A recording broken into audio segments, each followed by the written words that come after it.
Greetings, fellow Virgin Islanders. I am Craig Barshinger, your Senator at Large. As Chairman of the Committee on Energy and Environmental Protection, I would like to provide you with the details of an energy plan several of my colleagues and I believe will drastically lessen the impact of our energy crisis. Who feels it, knows it. Over the course of the last few years, residents and business owners alike have shouldered the burden of high electricity bills and low reliability.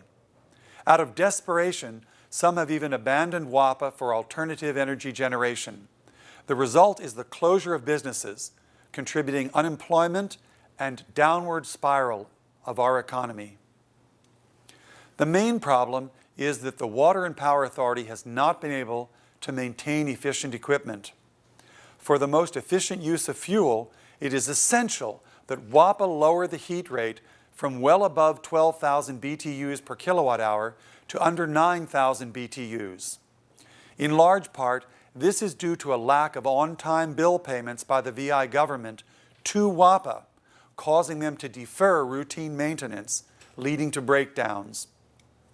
Senator Terrence Nelson and I sponsored Bill number 30-017, which will require government entities to place their WAPA payments into a single-payer utility fund.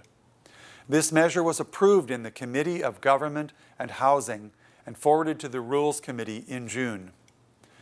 Our progress has been slow, but the time to fix WAPA and regain our economy is now. I believe the 30th Legislature must take the lead in this effort. Several senators have devised a 4-point plan that can bring relief if enacted together. Point 1. Senator Myron Jackson sponsored Bill number 30-0140, a resolution to declare an energy crisis, acknowledge our commitment to taking action, and request technical, financial, and environmental assistance from the federal government. This bill was approved and forwarded to the Rules Committee on June 11, 2013. Point 2.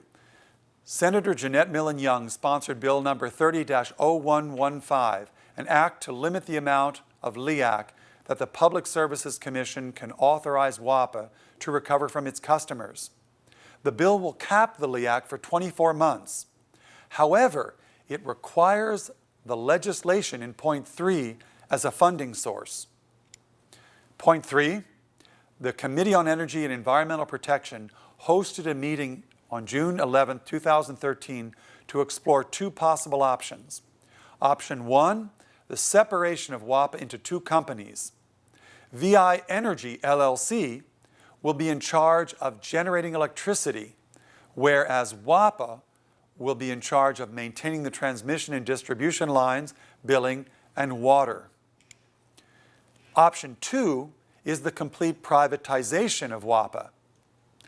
Either option will permanently lower the LEAC to half of what it is now, because we will require that new operators generate electricity with half the fuel we are presently burning, once again referring to that better heat rate. Senator Nerida Rivera O'Reilly holds authorship of the privatization legislation. And point 4 is the feed-in tariff, or FIT bill. I am the sponsor of Bill number 30-004, feed-in tariff, and distributed energy grid legislation. This bill empowers every customer of WAPA to be both a consumer and a supplier. In other words, Virgin Islanders have a right to consume energy at a certain price and a right to supply energy for consumption by others at another price.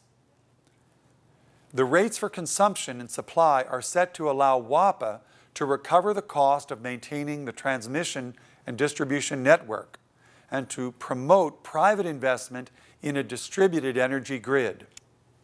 FIT will welcome rent-a-roof companies which rent roof space and sell power to the utility for a fixed period, usually 20 years. Every Virgin Islander with a roof or a yard will be able to profit from renewable energy, even those without sufficient money to invest on their own. The Committee on Energy and Environmental Protection will consider this measure on September 13, 2013 at 9 a.m. on St. Croix. After enacting these measures, we aim for electricity that is reliable and decreasing to less than 20 cents per kilowatt hour. In closing, I would like to stress that the future success of the Virgin Islands lies in renewable energy and our natural resources, the sun, wind, and ocean. These sources are boundless and sufficient to meet our entire energy demand. It is my hope that in the near future, our utility will use fossil fuel generation solely as backup energy. For further information, visit visenate.org. Please contact your senators to show your support for our energy plan.